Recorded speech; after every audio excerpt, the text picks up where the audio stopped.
The elevator doors opened on the 42nd floor. Sofia didn't think anything was wrong.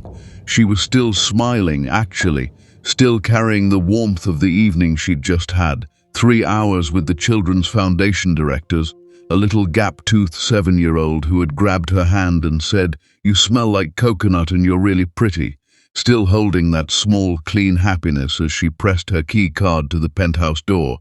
The lock clicked, she pushed it open, and the smile died. Not slowly, all at once, like a light switching off. The bedroom door was open. She could see everything.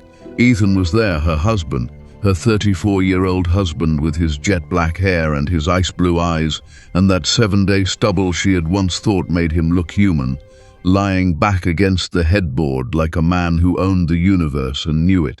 And beside him, curled into his chest like she belonged there, was a woman Sofia had never seen before, blonde, beautiful, completely comfortable, completely unafraid. Sofia's feet stopped moving. Her hand was still on the door, her bag was still on her shoulder, and her brain, that extraordinary MIT-trained, patent-holding brain that could solve propulsion equations in her sleep, went completely, utterly blank because of what the woman was wearing, not what Sofia expected to feel first, not the betrayal, not the rage, not the 5 years of marriage collapsing in a single image.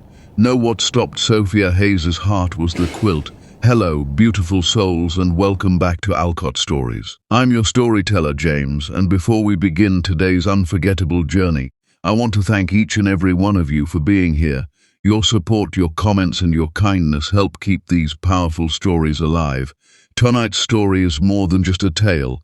It's a heartbreaking journey through pain, betrayal, sacrifice, and the kind of love that refuses to die even when the world turns its back.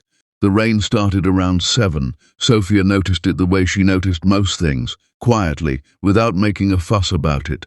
The kind of woman who observes everything and comments on almost nothing. She was standing outside the Manhattan building where she had just finished a 3-hour meeting with the directors of the Harlem Children's Foundation, pulling her coat tighter around her shoulders, watching the drops hit the sidewalk in slow, heavy patterns. She had been smiling all evening, genuinely smiling, not the careful, practiced smile she wore at Ethan's investor dinners, the one she had perfected over 5 years of standing slightly behind him, nodding at the right moments, laughing at jokes that weren't funny. This was different. This was the smile of a woman who had just secured funding for 47 families in a neighborhood that the rest of Manhattan had decided didn't exist anymore. She hailed a cab and gave the driver their address on the Upper West Side, their penthouse, 42nd floor. Floor-to-ceiling windows that looked out over the whole city like it was something Ethan owned personally, which in many ways he believed he did. Sofia rested her head against the cab window and watched the city blur past in streaks of yellow and red. She was tired, the good kind of tired, the kind that comes from actually doing something that matters, not just attending things. She was thinking about the little girl she had met tonight, 7 years old, gap-toothed, carrying a backpack that was bigger than she was, who had looked up at Sofia and said completely seriously, "You smell like coconut and you're really pretty."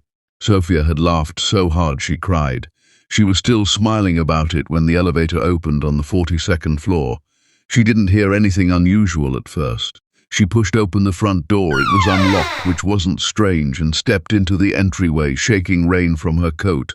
The lights in the living room were low. Music was playing, something soft and jazzy, the kind Ethan put on when he wanted to feel sophisticated. She turned the corner and stopped. Oh my God, what are you doing here? I didn't know you were home. This is my bedroom. Not because of Ethan, not because of the woman, because of the quilt. It was draped over the woman's shoulders, blonde, beautiful, curled into Ethan's side like she had every right to be there, and Sofia recognized it before her mind could form a single coherent thought, before she registered the wine bottle on the table, before she registered Ethan's ice blue eyes lifting lazily toward her, before she registered any of it, the quilt, ivory and deep blue and warm gold. Hand-stitched squares, each one slightly different from the last because the hands that made it were getting weaker as the weeks went by. Her mother, Eleanor Hayes, had made that quilt in the last 4 months of her life. sitting up in a hospital bed with a needle and thread and a kind of fierce determination that Sofia would later understand was love refusing to surrender. Eleanor had said, "I want you to have something from me that you can actually hold, baby, something warm." Sofia had carried that quilt through every single chapter of her life after her mother died, every cold apartment, every hard year, every night when the grief came back without warning and she needed something to hold that still felt like Eleanor. And now it was on this woman's shoulders. Ethan had found it somewhere in their home. It lived in a cedar chest at the foot of their bed, and he had given it to someone who didn't know what it was. Someone who was using it as a prop in a scene that was breaking something in Sofia that she wasn't sure had a name. She stood very still. Ethan looked at her the way you look at someone who has walked into the wrong room at a party, mildly inconvenienced, slightly amused. "Sofia," he said, "you're home early. Should have texted." The woman, Camille, Sofia would later learn, though in this moment she was just a blur of blonde hair and green eyes, and the ivory quilt shifted slightly. She did not look embarrassed. She looked the way people look when they have decided that someone else's feelings are not their responsibility.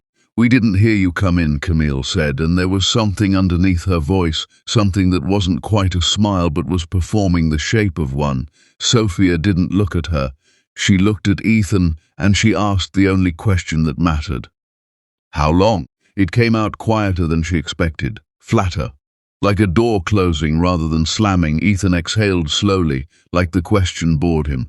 He reached for the wine bottle, her wine bottle, the one she had been saving for 15 years, the 2009 Burgundy she had carried from apartment to apartment to apartment because she was saving their 15th anniversary for a night that mattered, and he refilled Camille's glass, slowly, deliberately. He did not answer. "Ethan, does it matter?" He finally looked at her, those blue eyes that had once made her feel seen and had long since started making her feel like furniture. "You've been running around playing charity princess with my checkbook for 3 years. Going to your little meetings, hugging people for cameras, feeling important. What exactly did you think was happening at home while you were out saving the world, Sofia? How long have you been doing this?" It was not a question anymore. "Long enough," he said. And then, and this was the part that would replay in Sofia's mind for a long time afterward, he shrugged, a single casual lift of one shoulder, as if her entire marriage, her entire life inside these walls, was something that could be dismissed with a shrug. "Look, I'm not going to stand here and perform guilt for you. This is my house, my name on the deed, my money in the accounts, my name you've been carrying around for 5 years. You want to be dramatic about this? Go ahead. But you and I both know where you'd be without me. You were a waitress, Sofia, a cafe waitress with a sad story and a dead mother, and absolutely nowhere to go. I gave you all of this." He gestured at the room, at the view, at the city glittering 42 floors below. "Walk out that door and you walk straight back to nothing. So go ahead, make the speech, cry, throw something, but we both know how this ends." Sofia was quiet for so long that Camille shifted uncomfortably. Then Sofia did something nobody in that room expected. She didn't cry, she didn't throw anything, she didn't make a speech. She simply reached up, slowly, with a steadiness that surprised even her, and slid her wedding ring off her finger. It came off easily. That was the part that stayed with her afterward. After 5 years, it came off as if it had been waiting, as if some part of her body had known before her mind did that this moment was coming and had been quietly preparing. She set it on the glass table beside the front door. The small sound it made, that soft, final clink of gold on glass, was the loudest thing in the room. Ethan sat up slightly. Something moved across his face. Not guilt, not yet, not anywhere close to guilt. Just the smallest fracture in his certainty. "What are you doing? Leaving," Sofia said. He laughed, quick, dismissive, the laugh he used when he wanted to make someone feel foolish. "Leaving to go where? You don't have a car that isn't in my name. You don't have a credit card I didn't set up. You literally do not have $1 in your pocket that didn't come from me. So, where exactly are you going?" Sofia walked to the couch. She stood in front of Camille and she reached down and gently, so gently, with both hands, lifted her mother's quilt from the woman's shoulders. Camille let go without a word. Maybe it was something in Sofia's face. Maybe it was the fact that for just a moment Sofia's composure cracked, not into tears, not into anger but into something much more devastating. A grief so old and so deep that even a stranger could feel the edges of it. Sofia folded the quilt over her arm, walked to the bedroom, packed a bag in 3 minutes and 14 seconds. She counted without meaning to.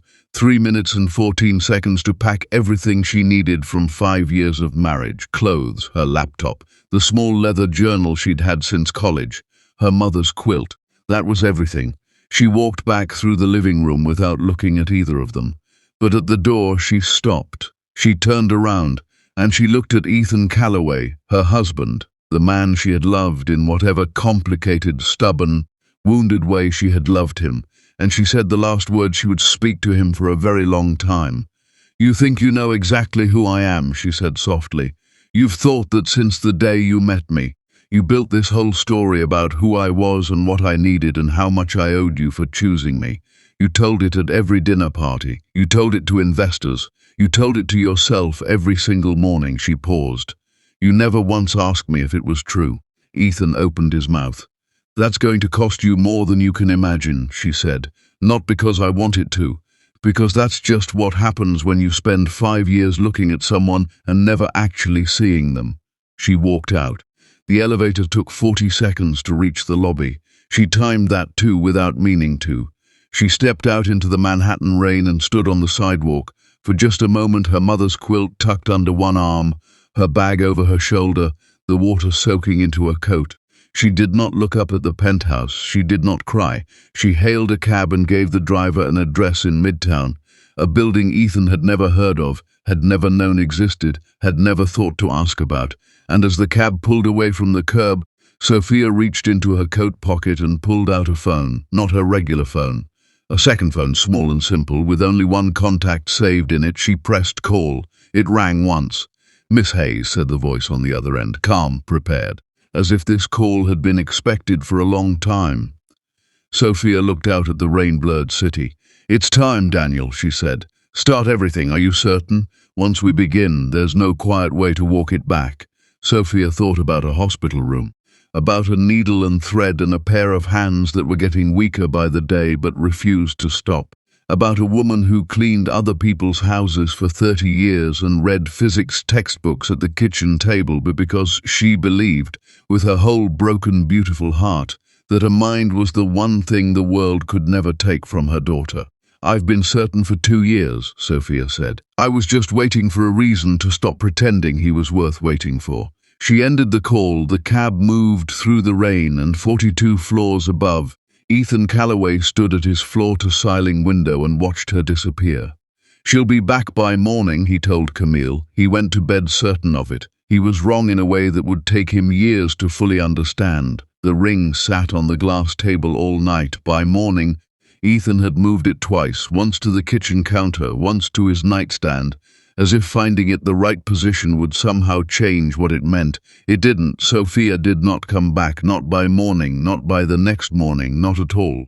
7 days, that was how long Ethan Calloway, CEO of Calloway Technologies, Forbes list regular, a man who had once been described in a business magazine as the kind of person who makes a room feel smaller just by walking in, waited before admitting to himself that something was genuinely, seriously wrong. 7 days of checking his phone every 40 minutes.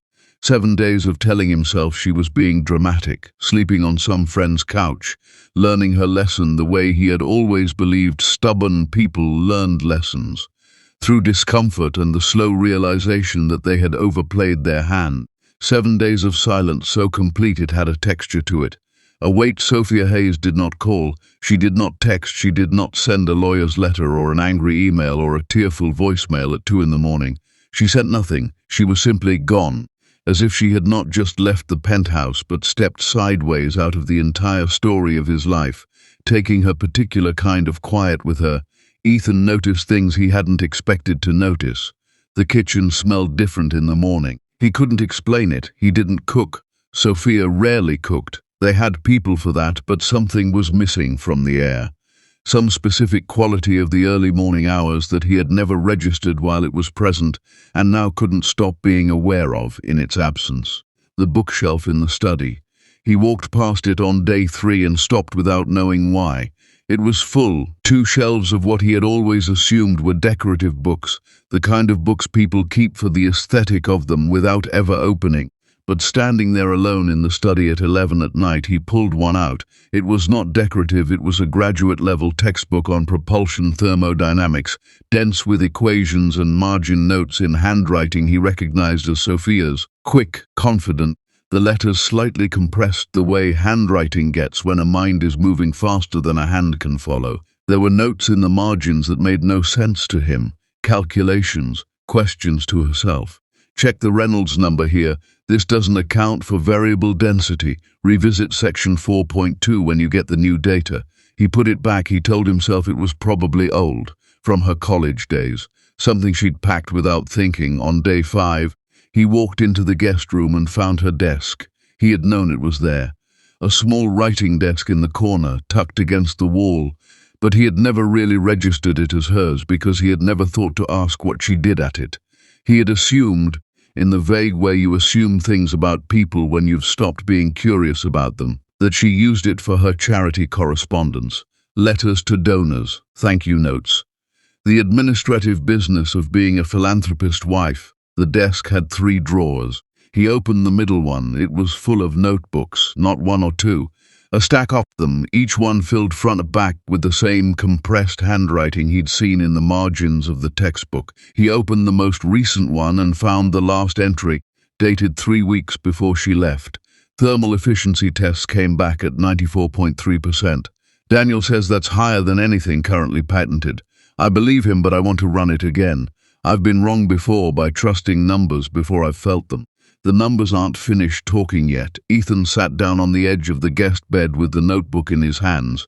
He stayed there for a long time. On day 7, he made a phone call he had been resisting because making it meant admitting a thing he didn't want to admit, that Sofia's disappearance wasn't a tantrum, wasn't a dramatic exit, was something else entirely. Something with a shape he couldn't yet see but could feel pressing against the edges of his certainty. Marcus, he said when the line connected. It's Ethan Calloway. I need you to find someone. Marcus Cole was the kind of private investigator people called when other investigators had failed. Quiet, methodical, ruthlessly thorough. He had found a CFO hiding in Portugal and a missing heir in rural Montana. He charged more than most small law firms and he was worth every dollar. My wife, Ethan said. Sofia Hayes Calloway. She left 11 days ago, no contact since. I need to know where she is, who she's with, and how bad the situation actually is. Standard package, Marcus asked. Last known location, financial activity, associates, everything, Ethan said. I want all of it. Give me 48 hours.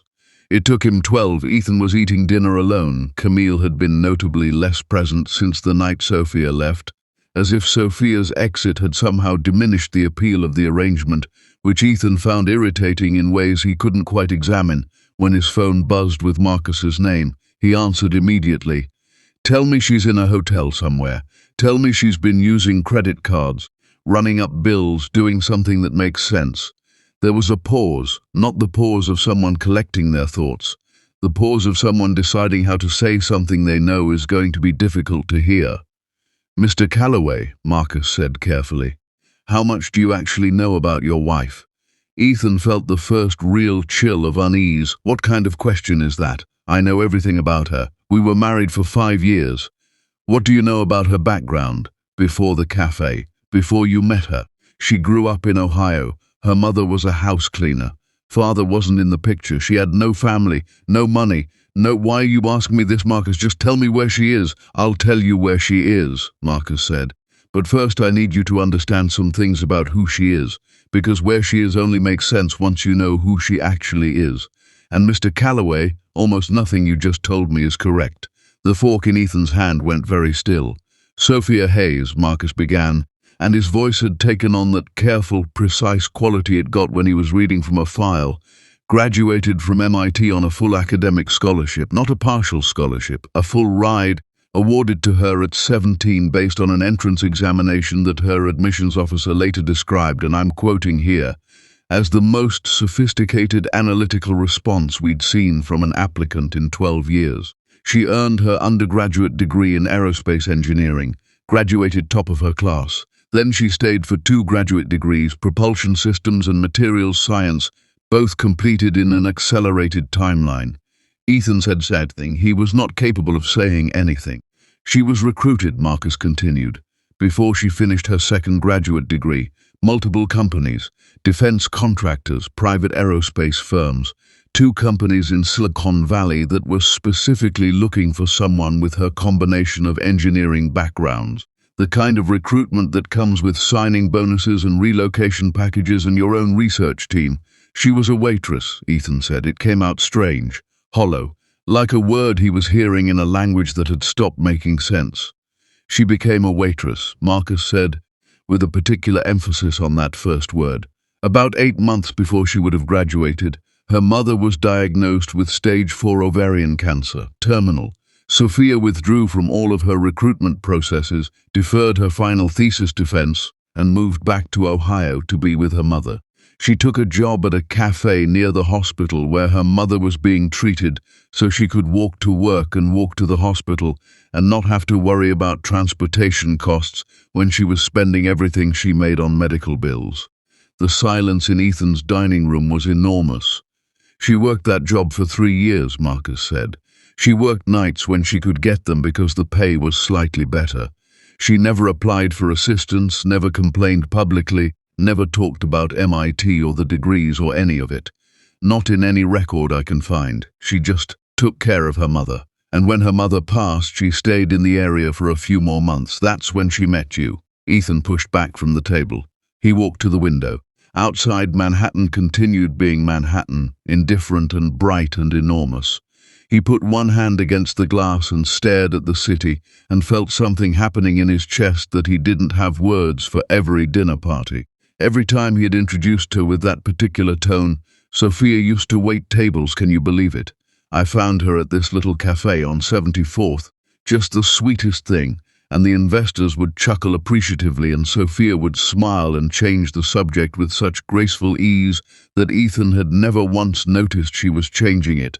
She had smiled through it, every single time, while holding an MIT engineering degree, while holding research that nobody in that room was qualified to understand, while standing there being displayed as evidence of his generosity. She had smiled. There's more, Marcus said, and I want to be straightforward with you. This next part is going to be significant. Tell me, her maternal grandfather was Arthur Vance. Ethan turned from the window. That's not possible, he said immediately.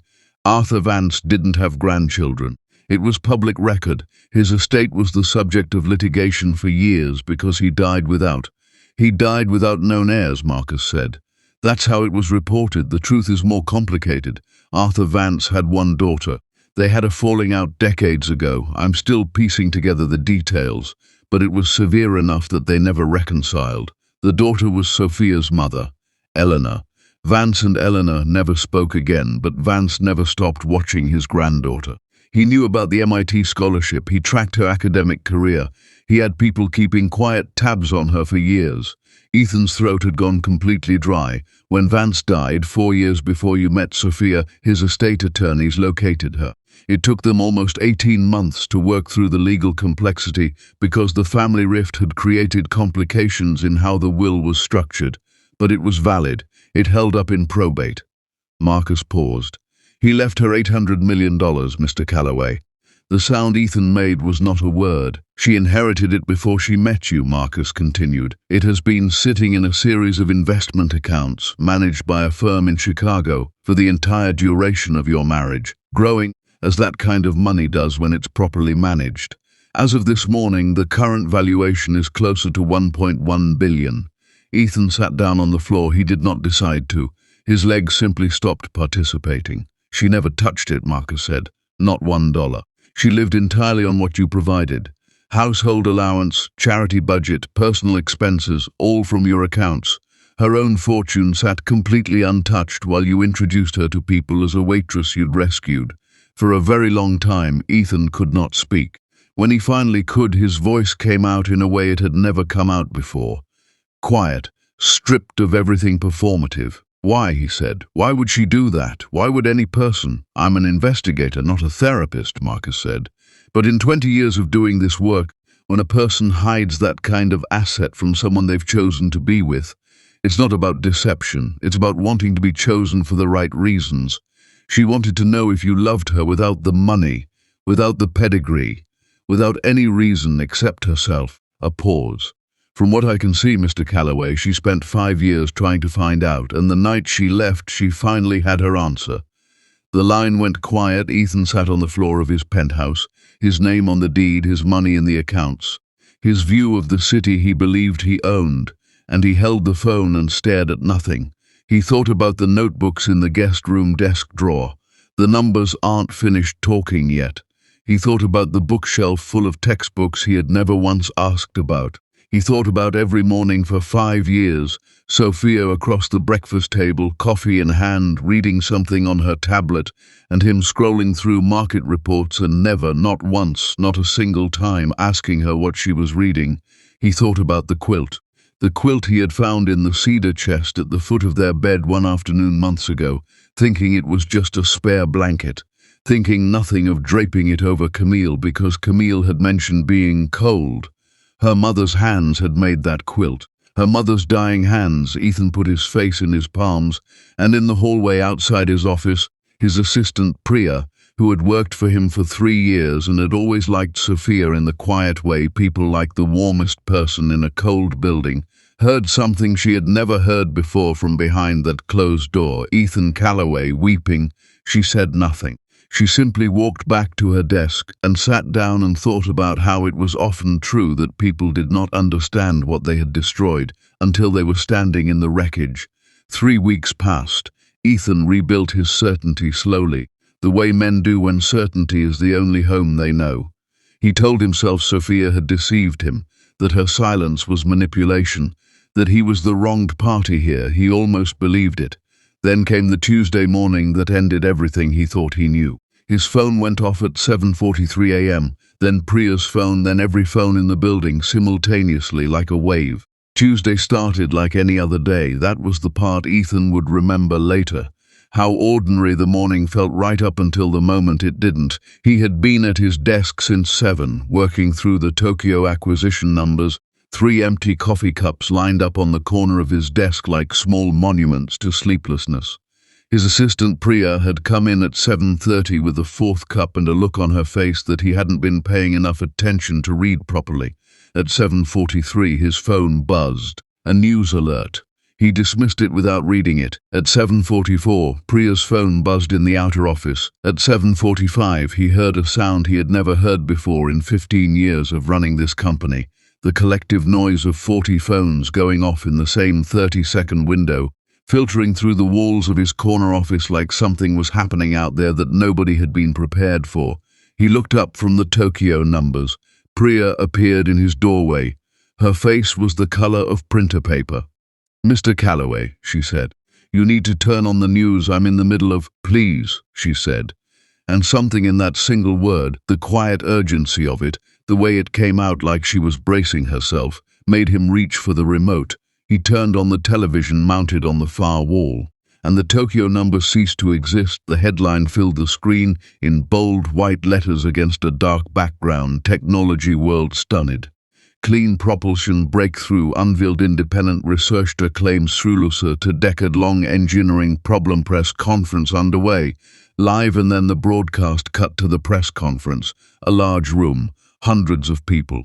Reporters packed together with microphones and cameras, and the particular electric tension of a crowd that knows it is witnessing something that will matter. A stage with a single podium, and at that podium, standing with the kind of stillness that doesn't come from training but from having spent years being absolutely certain of what you know. Sofia, Ethan's hand dropped to his side. She was wearing a charcoal suit, simple and sharp. No jewelry. Her natural curls framed her face. Her dark eyes were clear and direct and completely, utterly calm. She was not using notes. She was looking at the room the way a person looks at a room when the room is not bigger than they are. She was speaking about thermal efficiency ratios and variable density systems, and something she called a closed-loop pressure inversion that the reporters in the front row kept asking her to explain more slowly, not because she was unclear, she was extraordinarily clear, But because the gap between what she was describing and what the industry had believed was possible was wide enough that people kept needing to recalibrate. Dr. Hayes, a reporter, called out, and Ethan felt the words physically. Industry analysts are already calling this the most significant propulsion advancement in 30 years. How long have you been working on this system? Sofia looked at the reporter, and she smiled, the same smile. The exact same smile Ethan had seen 1,000 mornings across the breakfast table. The one he had never once tried to read, never once tried to understand. The smile he had always taken to mean she was content and simple and satisfied with the life he had provided for her. He understood now, standing in his office with the remote in his hand, that this was not what that smile had ever meant. That smile was the smile of someone who was carrying something extraordinary inside them and had chosen, for reasons of their own, not to show it. The smile of someone who had learned to live in the gap between who they were and who they were being allowed to be. Most of my life, Sofia said simply. I just hadn't been ready to share it until now. Dr. Hayes, they were calling her Dr. Hayes. Priya said something from the doorway. Ethan couldn't hear her. There was a roaring in his ears that had nothing to do with sound. On the screen, a different reporter raised a hand. Dr. Hayes, your background includes work in materials science and propulsion systems. Can you speak to the patent status of this technology? The core patents were filed 2 years ago, Sofia said. Several subsidiary applications are currently in processing. The intellectual property is fully protected. 2 years ago, Ethan did the math. 2 years ago, Sofia had been in their penthouse. 2 years ago, she had been attending his investor dinners and managing his charity portfolio and sitting at that small desk in the guest room while he slept. 2 years ago, while he was building deals, she had been quietly filing the patents for a technology that was currently making every expert in the room recalibrate their understanding of what was possible.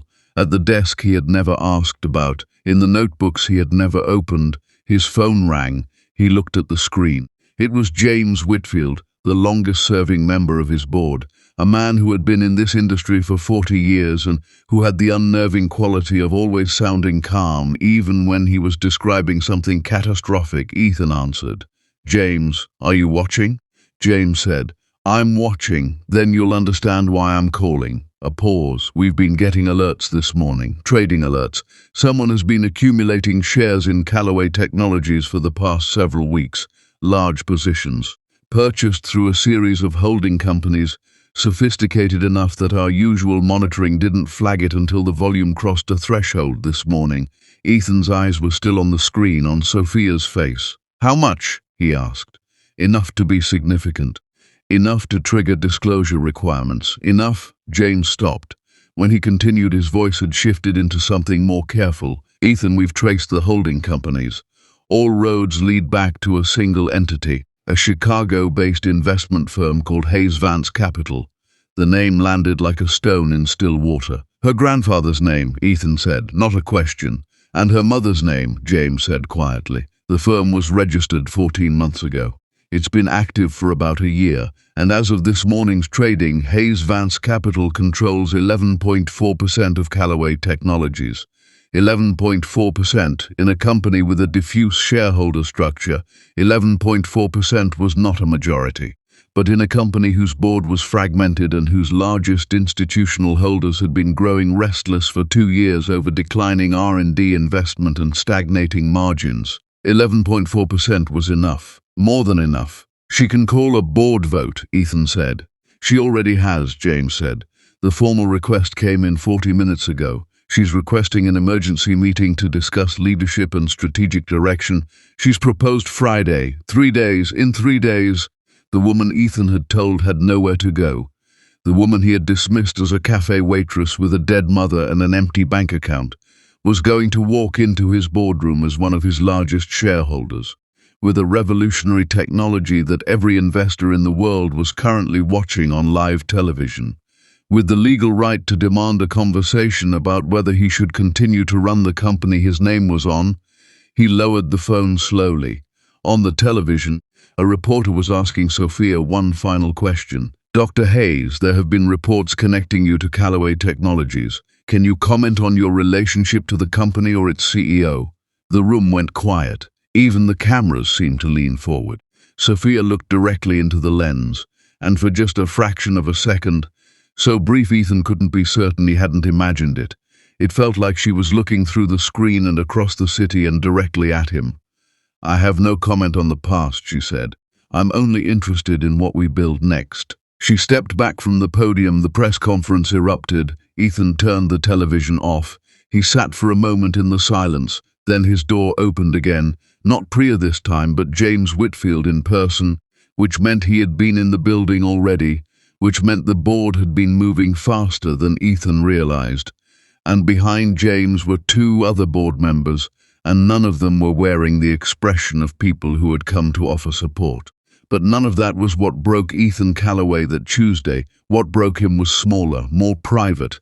It happened at 9 p.m. after the lawyers had left and the board members had gone home, and Priya had finally gently told him she was leaving for the night. He was alone in his office, and he was doing something he had not done in years. Sitting completely still, not working, not planning, not calculating. Just sitting. He opened his phone, he went to his photos, and he scrolled back, further than he had scrolled in years, to photographs from early in their marriage.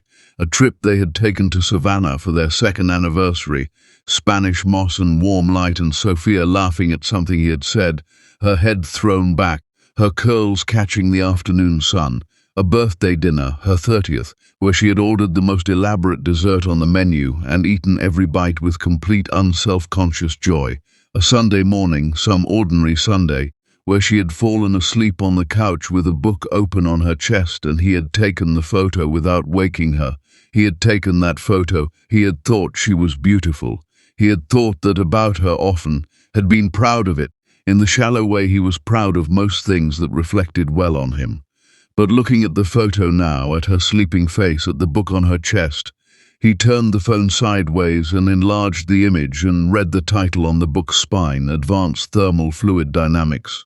3rd edition. She had been reading a graduate-level engineering textbook on their living room couch on a Sunday morning. He had taken a photo of her sleeping and never once looked at what was in her hands.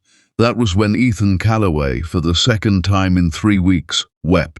Not for himself, or not only for himself. For the first time he wept for something he had done to someone else, for the specific, irreversible nature of 5 years of not paying attention to the person sleeping next to him, and somewhere in that grief something shifted. Something small but real, like the first crack in something that has been frozen for a very long time. Friday was coming, and a new face was about to walk into this story, someone who had been watching all of it from a distance, and who was about to change the shape of everything. Friday arrived the way significant days often do, quietly, without ceremony, looking almost identical to every other day until you were standing in the middle of it and understood that nothing after this would look the same. Ethan was in the boardroom by 8:30. The meeting wasn't until 9:15, but he had needed to be somewhere with walls, somewhere that had held his authority for 15 years, as if the room itself might lend him some of what he was currently running short on. The boardroom on the 40th floor of Calloway Technologies had floor-to-ceiling windows on 2 sides. On clear days you could see the Hudson. Today was not a clear day. A thin grey November light pressed against the glass, and the city below looked muted and serious, which felt appropriate. Board members filed in between 8:50 and 9. James Whitfield, Carol Osey, who ran the institutional investment side and whose opinion moved markets, David Park, the youngest board member and the one most likely to ask the question everyone else was thinking but too political to say aloud, 3 others, 2 attorneys, a representative from their largest institutional shareholder, a firm out of Boston that held 8% and whose patience with Calloway Technologies' recent performance had been visibly, measurably thinning. And then at 9:07 a man Ethan had never seen before came into the room.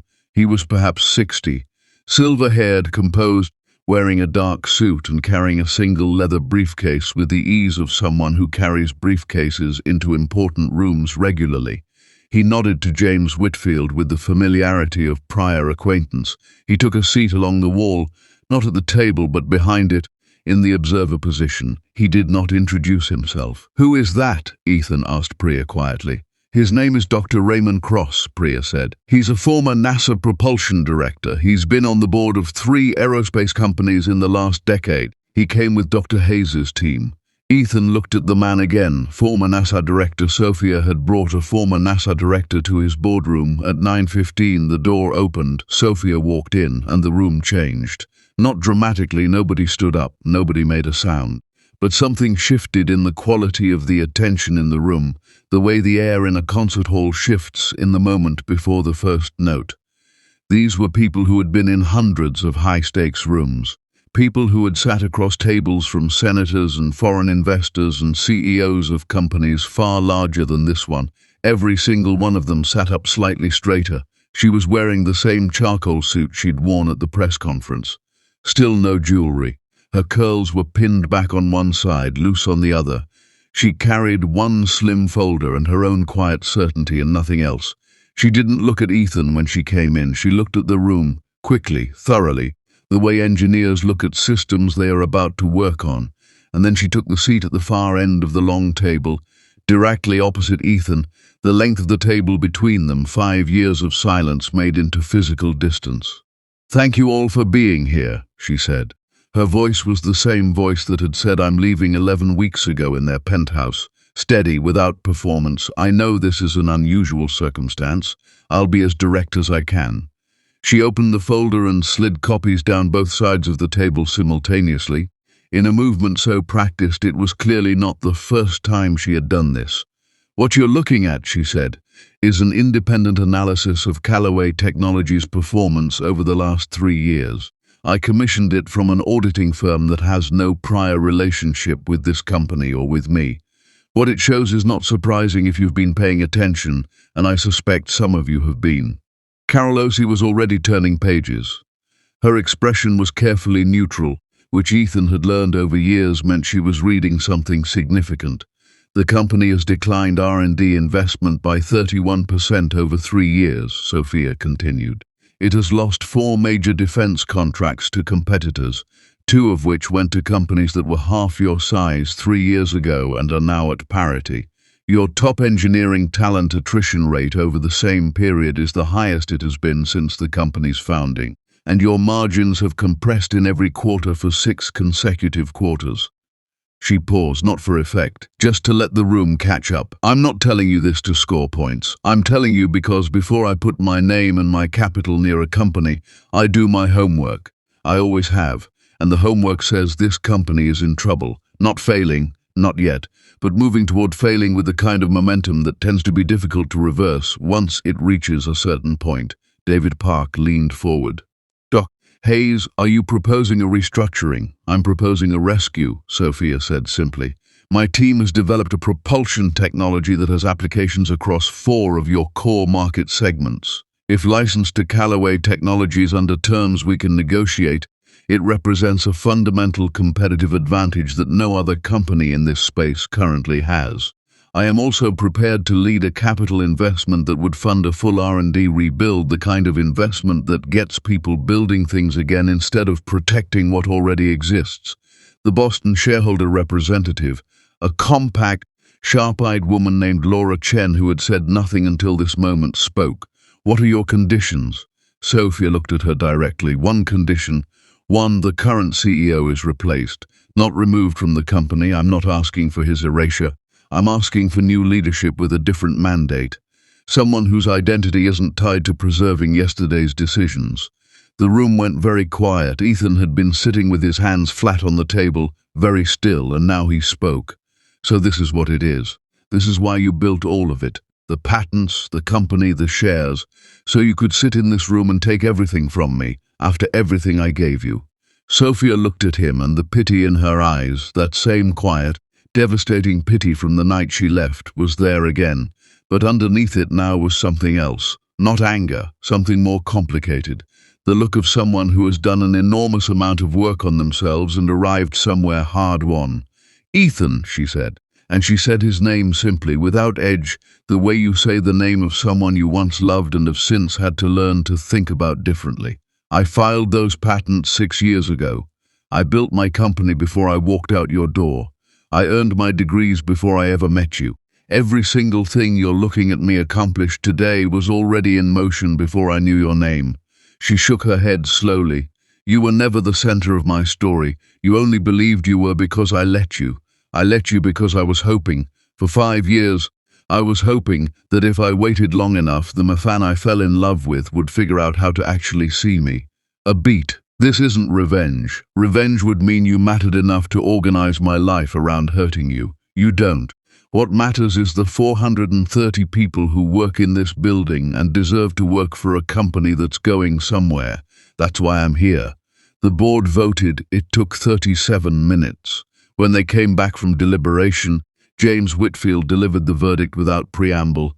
Ethan Calloway was removed as CEO of the company his name was on, effective immediately. He was offered the position of Senior Strategic Advisor, retained not discarded. By Sofia's specific request, the room cleared. Board members filed out, talking quietly to each other, already recalibrating, already thinking about what came next. Dr. Raymond Cross paused near the door and looked at Ethan with an expression of neither judgment nor pity, just a kind of clear-eyed recognition, as if he had seen this shape of story before and knew what it required of the person living it. Then he left, and it was just the two of them, the length of the long table between them, the grey November light against the windows. "You asked them to keep me," Ethan said. His voice was different now. The armor that usually lived in it was gone. "I asked them not to throw you out with nothing," Sofia said, "because I know what it feels like to have someone tell you that you're nothing and that you have nowhere to go. I would not do that to anyone, not even to the person who did it to me." Ethan looked at her for a long moment. "I want to ask you something," he said, "and you don't have to answer. But I need to ask." "Go ahead." "The quilt." His voice shifted on the word. "Roughened. I didn't know what it was. I found it in the chest and I thought, I never asked you about anything in that house that was yours. I didn't know it was your mother's. I didn't know she made it. I didn't know anything about it because I never asked. And I gave it to someone who didn't know what she was holding, and you walked in and saw it and—" He stopped. "And I just want to know," he said quietly, "what that was like. For you, because I've been thinking about it for 11 weeks and I can't fully hold what that must have been like for you, and I think I need to try." Sofia was quiet for a long time. When she spoke, her voice was lower than it had been at any point in the meeting.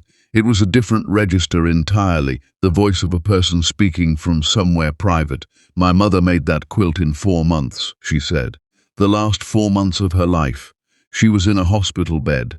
Her hands hurt. The chemo did things to her hands, but she kept doing it because she said she wanted me to have something from her that I could hold when the nights got long.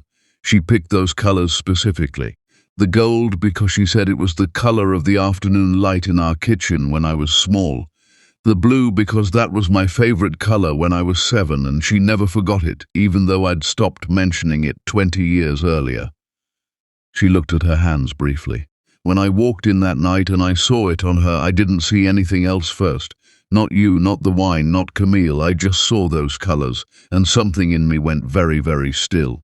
The kind of still that happens when something breaks in a place where you don't have words yet." Ethan had nothing to say. There was nothing to say. "It wasn't about the quilt," Sofia continued. "Or it wasn't only about the quilt. It was that the quilt was the most important thing I owned, and you had given it away without knowing it mattered. And the reason you didn't know it mattered was that you had never once asked about my mother. In 5 years. You never asked what she was like. You never asked what she died from. You never asked what it had cost me to watch it happen. You mentioned her exactly twice in 5 years. Once to use her death to explain why I was sad to an investor, and once to use her as evidence of why I should be grateful to you." She met his eyes. "You used my dead mother as a prop in the story you were telling about yourself, and you didn't even know you were doing it. That's what that night was like, Ethan. Not the betrayal, the invisibility." Ethan's jaw worked. He was not going to cry in this room. He had already decided that, had already made that private agreement with himself, but the agreement was becoming increasingly difficult to keep. "Tell me about her," he said. "Please. I know I don't deserve to ask. I know it's too late for it to mean what it should have meant 5 years ago, but I am asking now because she made you into the person who just walked into this boardroom, and I want to understand that." even if understanding it now doesn't fix anything. Sofia looked at him for a long moment, searching for something in his face. Whatever she found, there was enough. Her name was Eleanor, she said, Eleanor May Hayes. She cleaned houses for 30 years. Not because she had to, she had the mind for other things. She always had, but because when I was small, it was the job that let her be home when I got home from school. She read physics textbooks from the library for fun. She would sit at our kitchen table until midnight with a library book and a cup of tea, and she was the most content-looking person I have ever seen in my life. Sofia's voice didn't break, but it shifted, got softer at the edges. She told me every single day, every day, without exception, that my mind was the one thing in this world that nobody could ever take from me. Not a job, not a person, not poverty, not grief, not any of it. She said, baby, they can take everything else. But what you build up here, that's yours forever. She said it so many times that it became the thing I heard in my own voice when I needed to keep going. She looked down at the table briefly, looked back up. She held on until I finished my first graduate degree. I had my defense on a Thursday. She died on a Sunday. I think she waited. I think she just held on until she could know that it was done, that I had it, that it was mine. And then she let go. The grey November light lay across the room. She stitched that quilt, Sofia said quietly, because she wanted to leave me something warm. Because she knew the world was going to be cold sometimes and she wasn't going to be in it to be the warm thing. She wanted me to be able to reach for something and feel her. Ethan put his face in his hands. The quilt, he said, and his voice was barely sound. I'm going to carry that for the rest of my life. Good, Sofia said, not unkindly, with a kind of gentle, clear-eyed firmness, not as punishment, as a teacher. Let it teach you to ask questions. Let it teach you that the people in your life are carrying things you know nothing about because you never asked. Let that be the thing Eleanor's quilt does in the world. Even after everything, let it do something good. She stood. She picked up her folder. She looked at him one final time, and the pity that had lived in her eyes since that stormy night was finally completely gone. In its place was something different.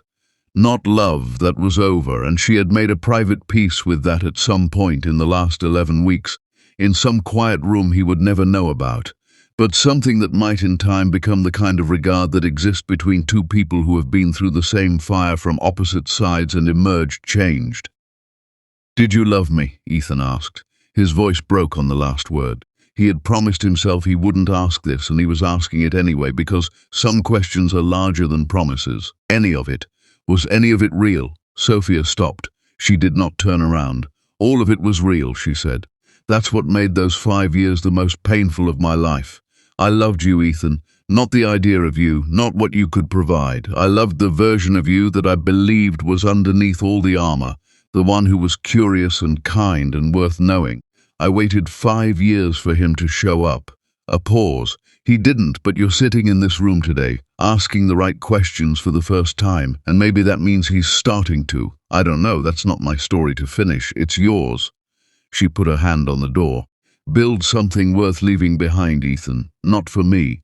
For the 430 people in this building, for whoever comes after them. For the version of yourself you haven't met yet. That's the only thing I ever actually wanted for you, even when I was hurt enough to struggle to want anything for you at all. She opened the door and walked out, back into the bright, serious world that had spent 5 years not knowing her name and would now never forget it. Ethan sat alone in the boardroom for a long time after she left. The grey light moved across the table the way light moves in rooms where important things have just happened. Slowly, without hurry, as if it understood that some moments need space to settle before anyone touches them.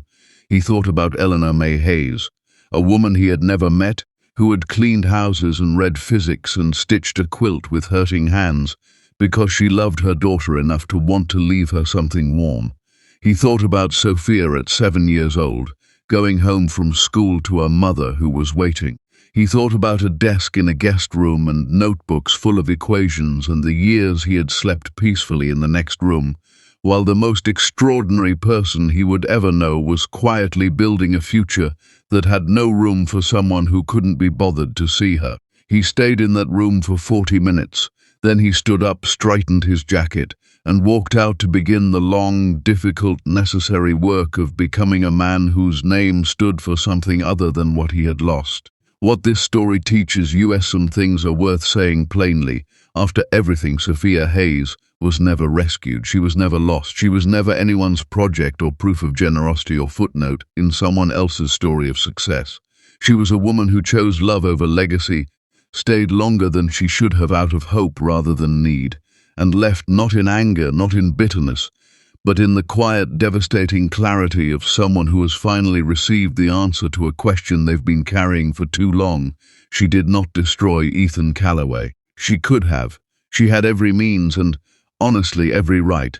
She chose not to because her mother had raised her to understand that becoming cruel was a loss you inflicted on yourself, not just on the person you aimed it at. That choice, that single, sustained choice to answer cruelty with dignity, is what made her legendary. Not the patents, not the $1 billion, not the press conference or the boardroom or the headline.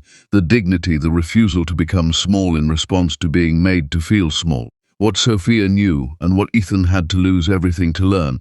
The people beside you are carrying worlds you know nothing about. Ask, be curious. Put down the phone and the market reports and the performance of your own importance and ask the person across the breakfast table what they are reading, what they are building, what they are afraid of, what they love. Do it now, while they are still beside you. Before life teaches you their value the way it taught Ethan Calloway, in an empty boardroom in November light, holding nothing but the echo of a voice saying all of it was real. Eleanor May Hayes stitched a quilt with dying hands so her daughter would have something warm to hold. Her daughter held on to what her mother gave her, not just the quilt but the lesson sewn into every stitch. What you build in your mind and your heart is yours, forever, and no one can ever take it from you. Don't you dare let someone else's small mind become the ceiling on your big life. Dr. Sofia Hayes.